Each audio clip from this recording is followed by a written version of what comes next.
Company side Sethu from Coimbatore. இப்போ என்னன்னு பார்த்தீங்கன்னா ஐஐடி நோட்டீஸில் பெரும்பாலும் 9 ஜிஎஸ்டிஆரும் 3B கம்பேர் பண்ணி நோட்டீஸ் வந்துட்டுருக்கு.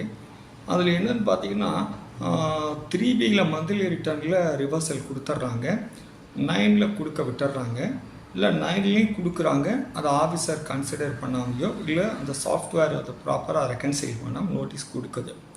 சில பேர் 3Bயில் பண்ணி 9ல் பண்ணலை, சில பேர் 9ல் மட்டும் பண்ணுறாங்க. 3Bயில் பண்ணி 9ல் பண்ணுறதுனா தப்பில்லை, நமக்கு அந்த ரிவர்சல் ஆல்ரெடி அக்செப்டடு.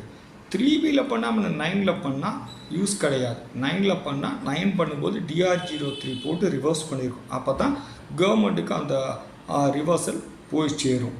இது ஒன்று. ரெண்டாவது பாயிண்ட் என்னென்னு பார்த்தீங்கன்னா, ஒரு அசஸ் என்ன பண்ணுறாருன்னா நியூலி எக்ஸம்டட் பர்ச்சேஸ் பண்ணி வைக்கிறாரு. அப்போ தெரியாமல் அவர் ஐடிசி எடுத்து போடுறாரு. அந்த ஐடிசி அவரே வாலண்டியராக ரிவர்ஸ் பண்ணிடுறாரு பிஃபோர் இஷ்யூ தி ஷோகாஸ் நோட்டீஸ். திருப்பி என்ன பண்ணுறாங்க, டிபார்ட்மெண்ட்டுக்கு ஷோகாஸ் நோட்டீஸ் கொடுக்குறாங்க.